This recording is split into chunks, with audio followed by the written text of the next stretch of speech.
So let's revise these structures. The person who, the place where, the thing which. They are relative clauses. Let's revise what they are. We use definite relative clauses to specify which thing or place we are talking about. So they are definite relative clauses. Let's see why. A clause is a unit of grammatical organization with a subject and a predicate. A sentence can be composed of a clause or so what is a sentence? Something with a grammatical structure, not something.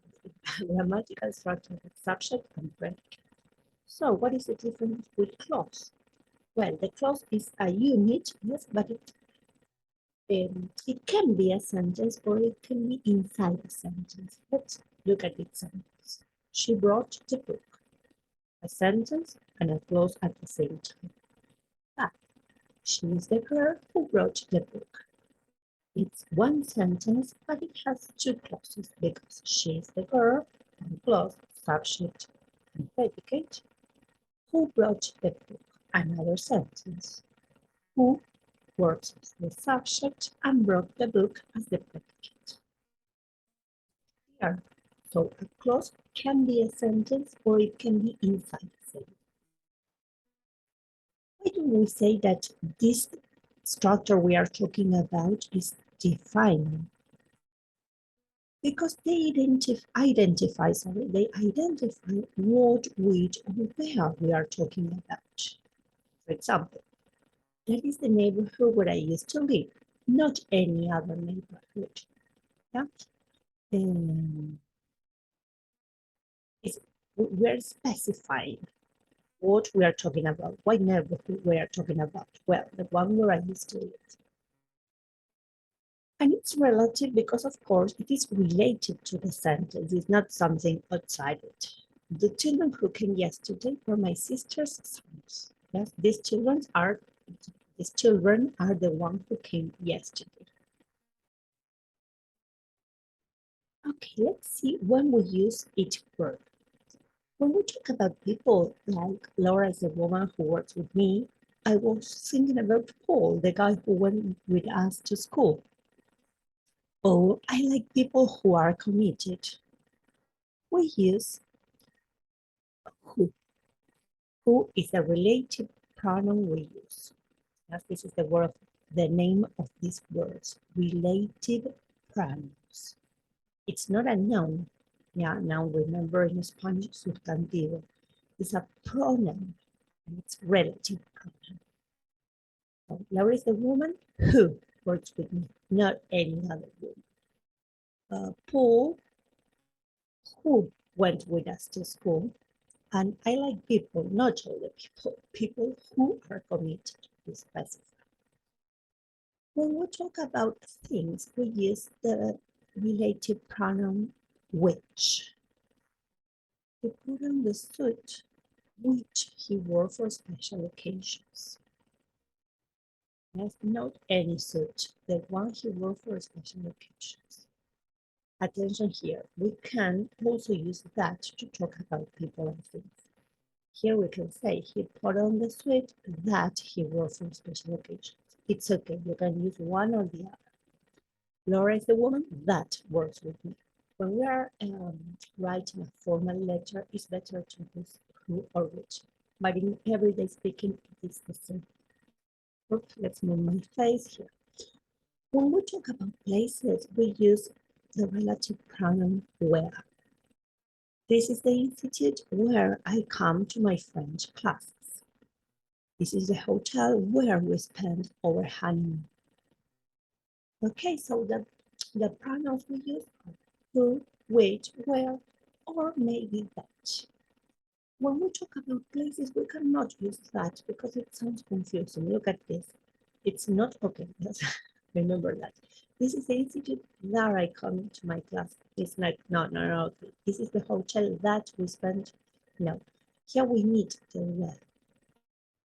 Luckily, in Spanish, we use the same structure. Yeah, the where is exactly the same, and we use for who and which que.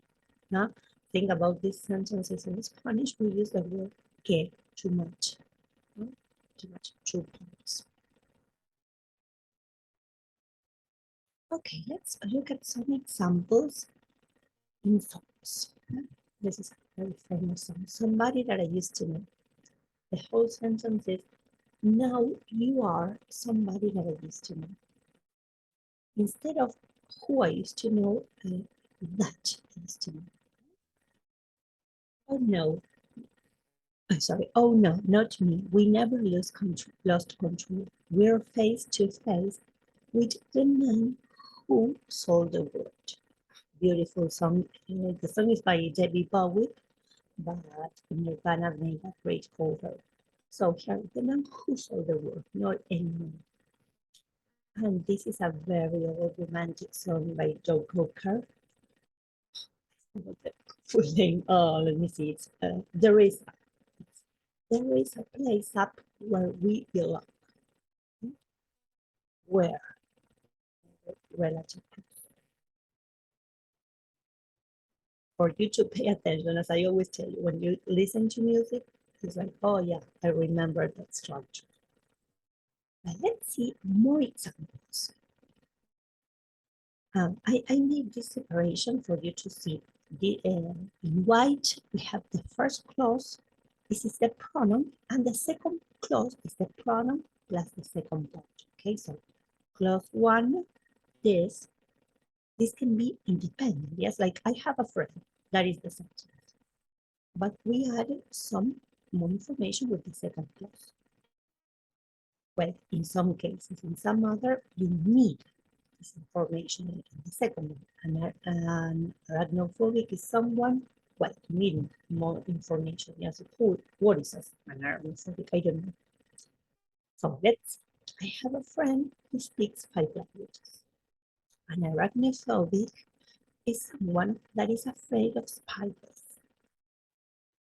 Svalbard is a place where it is illegal to die.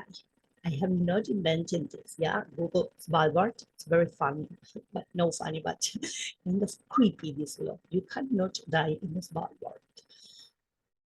And you think the reason why? Yeah, very cold, very cold place. So if you die, your body can keep the viruses.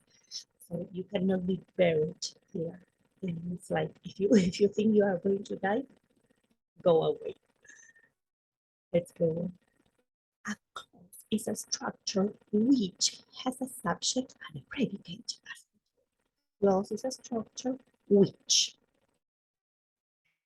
That is the shop where I bought those delicious cupcakes. Well, I hope this explanation was clear. As always, I upload a PDF so that you can read. See you next time.